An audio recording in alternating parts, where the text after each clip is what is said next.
reka tubasuze kandi twifuze kubigumya kugira ibihe byiza cyane mwese mudukurikira muri mu mpande zitandukanye z'isi mwebwe muri mu Rwanda turabasuje cyane namwe muri kudukurikira muri diaspora tubahaye ikaze. Iyi ni ya chaîne yanyu ibagezaho amakuru abagezweho gatanu kandi yitwa Igika TV Rwanda. Ngiye uri kumva nitwa Omega Boy. Niba utarakora subscribe anzu kandi aho ngaho kandi subscribe wibuke no gukora kukazogera kugira ngo uzajye ubona amakuru azajya abagezweho gatanu kandi. Yini wa mwanya rero amakuru mu Kinyarwanda mugiye gukurikira amakuru bari kuvugwa hano ku isi hose. Uyu munsi tugita kiba 25 z'ukwa kane 2026 nahe makuru ari kuvugwa. Muri amakuru tujye kubagezaho tubabwire ko Gicumbi umugabo yakaswe igitsina n'indaya bari bararanye. Amerika yo yafatiriye miliyoni 344 z'amadolari za Irani. Intambara yo muri Ukraine yabaye ikiraka gishyushye ku banya-Colombia. Nyarukira muri Kenya tubabwire ko indege yataye umuhanda ikagwa mu gihuru. Nyarukire inyamasheke tubabwire ko umukecuru w'imyaka 75 afungiwe ingengabitekerezo ya genocide. N'andi makuru tubabwiye niyo tugiye kuruka tukabaramburira mu kanya nyuma y'iyi ntanga.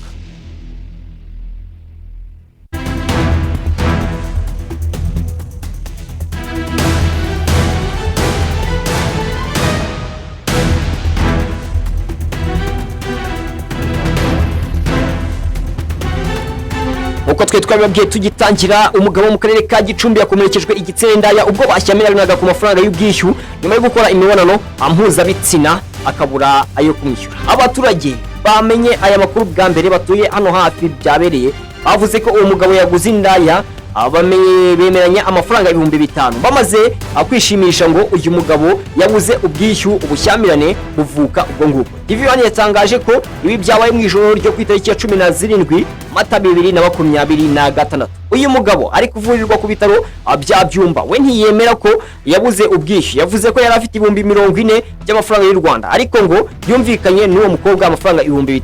Ubwo yaragiye kwishyura ngo uwo mukobwa yahise abona ko afite andi mafaranga birangira amusabye ko yamwongera akamwishyura amafaranga 10,000. Umugabo ngo yanze kumwongeza biba intandaro y'ayo makimbirane. Umuturage uzibyiye inkuru yagize ati yagiye gushaka uwo bararana agezeyo barakora barangije agiye kwishyura 5,000 bari bumvikanye arayabura birangira bamukomerekeje. Undi ati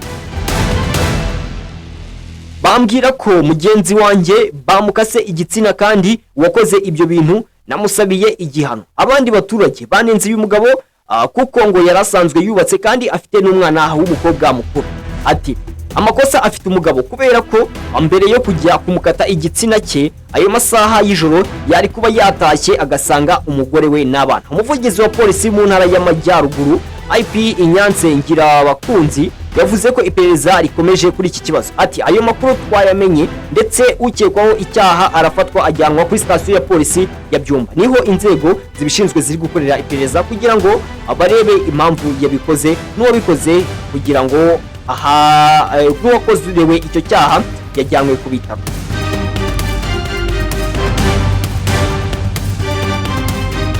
Nyamasheke umukecuru w'imyaka 75 afungiwe ingengabitekerezo ya genocide.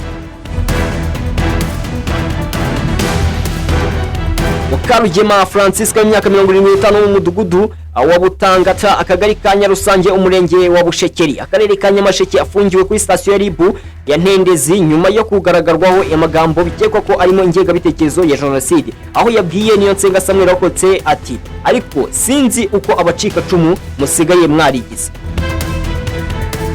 Nuko uhagarariye ibuka mu karere ka Nyamasheke witwa Marseille yabyamirije imvaho nshya yavuze ko uyu mukecuru witwa Mukarugema Francisca yagiye mu kabari gacurizwamo na niyo nsenga Samuel warokotse genocide yakorewe abatutsi. Hanyuma atangira kuvuyanga abakiriya bikekwa ko uyu mukecuru yari anasinze.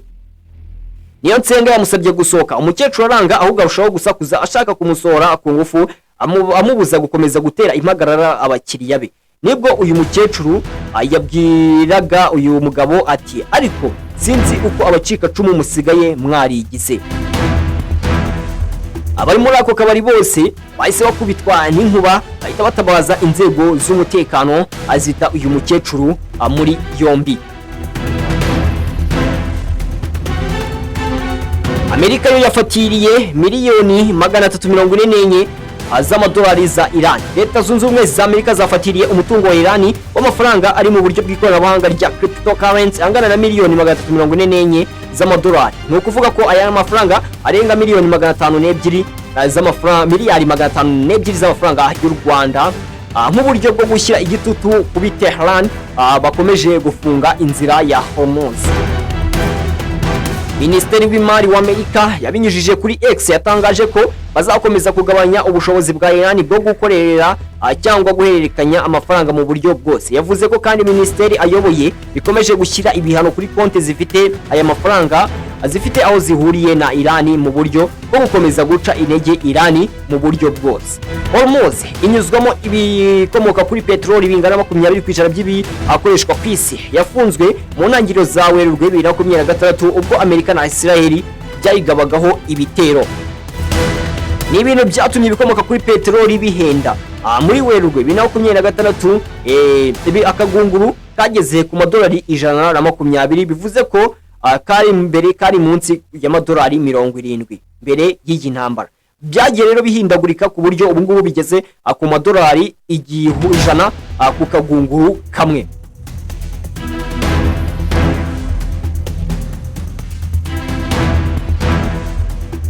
Abantu barenga igihumbi bakatiwe igihano cy'urupfu muri Repubulika Iharanira Demokarasi ya Kongo. Raporo nshya y'itsinda ry'abagenzuzi yasohotse muri Mata 2026 igaragaza ko muri Repubulika Iharanira Demokarasi ya Kongo abantu barenga igihumbi bakatiwe igihano cy'urupfu. Ni raporo rero yakozwe n'ibigo bitandukanye bigaragaza ko muri RDC abantu barenga igihumbi bakatiwe igihano cy'urupfu. Itsinda ry'abagenzuzi rivuga ko mu mwaka wa 2019 abantu bagera kuri 510 nabo bakatiwe igihano cy'urupfu,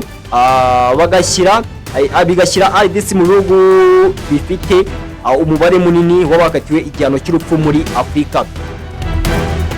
Iyi raporo ishyira mu majwi inzego z'ubucamanza mu guca imanza azififitse, aho umuntu wakoze icyaha cyoroheje akatirwa igihano cy'urupfu kubera ko adatanga ruswa. Ni mu gihe kandi abakora ibyaha bikomeye barimo n'amatsinda y'abategetsi bagirwa abere mu gihe ibyo bakoze bigerekwa ku rubyiruko rwiganjemo urwo mu muhanda.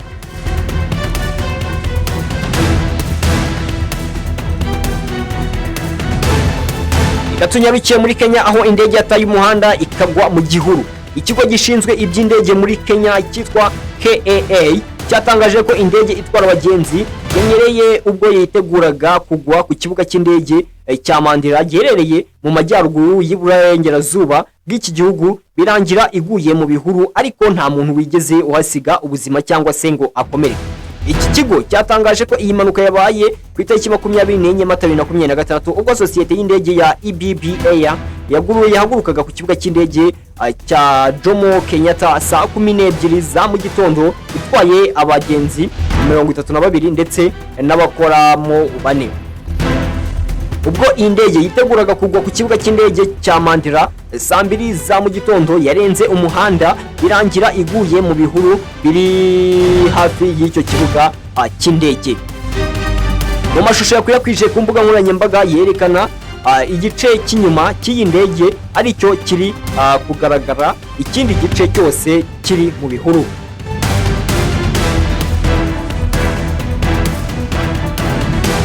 Ikibuga cy'indege cya Mandera giherereye hafi y'umupaka wa Somalia na Ethiopia, ukunze gukoreshwa n'indege ziba zizanye ubufasha bwoherezwa mu nkambi z'impunzi zirimo n'Abanyasomaliya.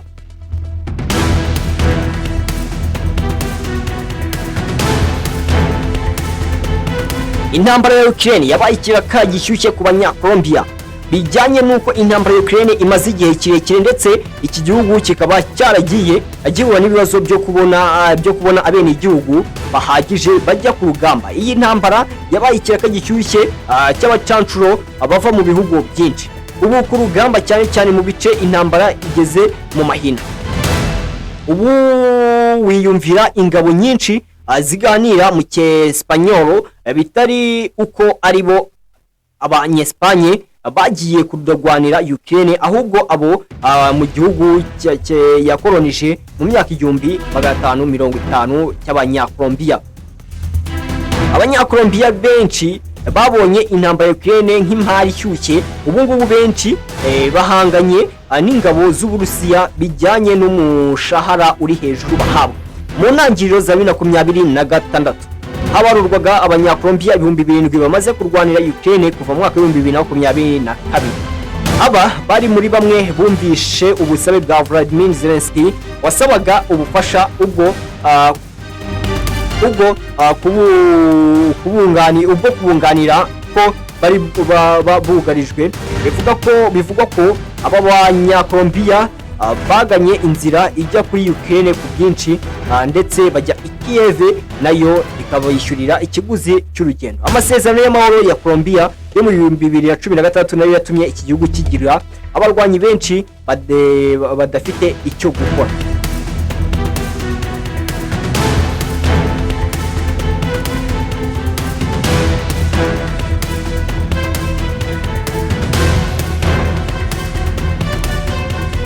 Abarwayi 42 bo muri CHK babazwe hagamijwe ubwiza no gukosoza inenge bari bafite ku mubiri yabo.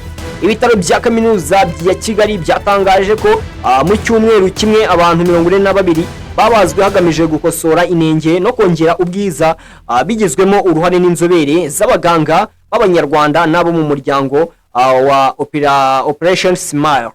Muri rusange abarwayi basuzumwe ni 78, abagwa abarwayi 42. Aya matsinda y'abaganga yabaze abantu hagati y'10 na 12 buri munsi. Mu minsi isanzwe habagwa hagati y'abantu 3 cyangwa se 4. Bino bitaro byashyize hanze itangazo rigaragaza ko iyi gahunda yifashishije abaganga bo mu Rwanda mu kongera ubumenyi. Ibi bitaro byahamije ko iyi gahunda yagabanyije umubare w'abantu bari bategereje kubagwa.